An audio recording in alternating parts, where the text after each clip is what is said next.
Hello Phoenix Pro Wrestling fans, it's your old friend Owen O'Neil. I know it's been a long time since I've done one of these videos, because quite frankly, I haven't been with Phoenix Pro Wrestling in quite some time. Doing this one in my office because I've been asked to give my thoughts on all the actions of the Grand Master lately. I'm going to go back to 2012 when Phoenix Pro Wrestling began.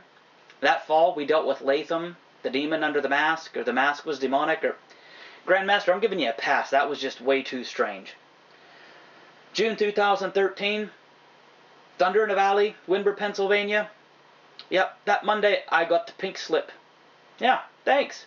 It's alright though, I still followed up on Phoenix Pro Wrestling because I had a lot of friends there and wanted to support Phoenix Pro Wrestling, the boys in the back. September 2013, Punxsutawney, Pennsylvania. AC Norway loses to Marvelous Matt Bish in a loser is fired match. You say what you want about AC Norway, but I'm sorry, losing your job in a match, that's crap, that's garbage. If you book something like that, you're just a langer. October 2013, oh, things get better. Yeah, the Backyard Event Center. There's a trick-or-treat match. Yes. You get a pumpkin when you get pinned. And then you get to open your pumpkin after the match and you find out if you get a shot at the Legacy Championship, the Gemini Tag Team Championships, or the Grand Championship, or if you're fired. Really? Shane Malice got fired.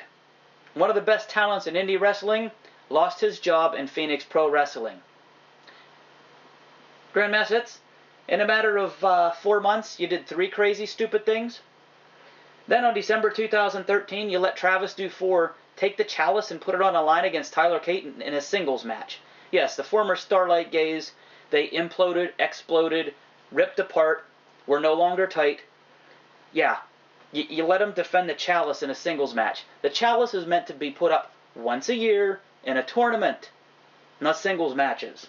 That's 4 things. Driving me crazy. After that event, Phoenix Pro Wrestling goes dark. Nothing.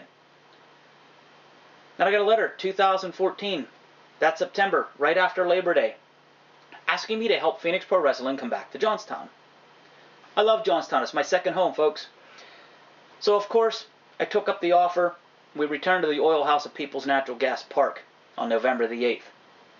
But before that, on October 13th, 2014, Israel Sharif Fakor, a wrestler no one's heard of for quite some time, what, about 3 years, posts this on Facebook. Phoenix Pro Wrestling running a show on November 8th, that's a question, at People's Natural Gas Park in Johnstown, PA. And you didn't think to invite the greatest champion that Johnstown has ever seen? You don't have to invite me. People like me just invite themselves. Hashtag non grata. That was a warning. A warning the Grand Master did not heed. Because November the 8th, the Oil House at People's Natural Gas Park in Johnstown was a sellout, folks. We had no more seats left. People were standing. It was an amazing event. Then we find out that C4 is stripped of the title for failure to defend it. I don't know if he truly could not show up and defend the title.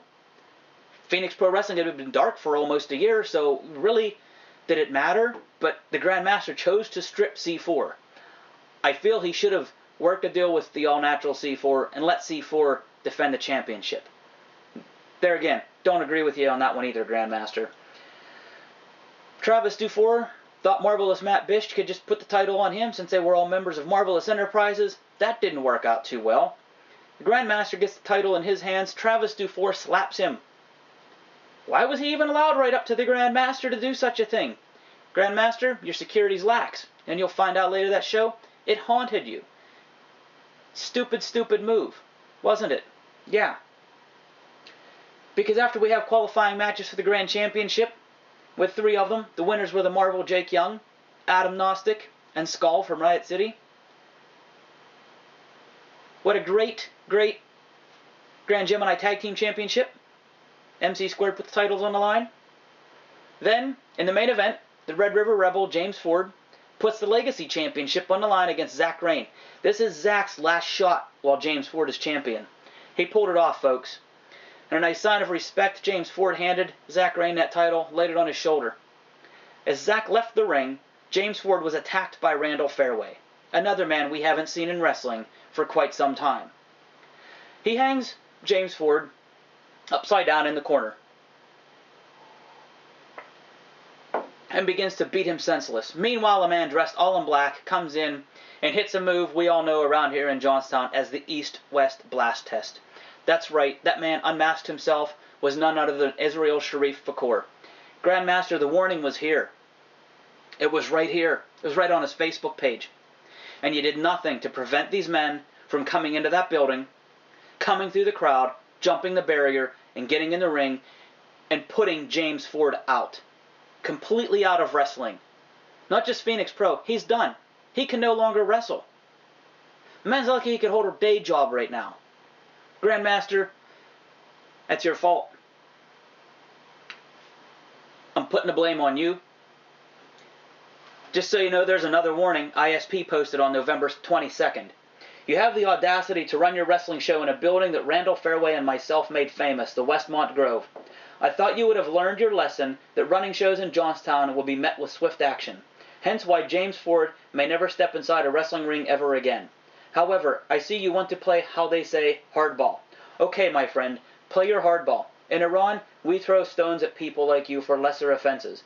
December 5th cannot come soon enough. There you have it. December 5th, Phoenix Pro Wrestling at the Westmont Grove. The address is 1000 Edge Hill Drive. Phoenix Pro Wrestling presents Resurgence. Doors will open at 6:30. The bell time is at 7.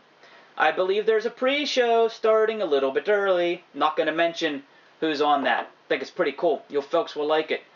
All titles will be on the line. We will crown a new grand champion. The fourth member of that match will be the winner of this match, folks. The Wild Man Robbie Page versus the Hungarian Hero, the Beast from Budapest, Laszlo Arpad. That match is going to be crazy. Grandmaster, you got your warning. You saw what happened last time. Beef up security. Keep ISP and Randall Fairway out of the building. Folks, if you missed the last show, don't miss the December 5th show. We'll see you there. Get there early. Get your butt in a seat and enjoy the show.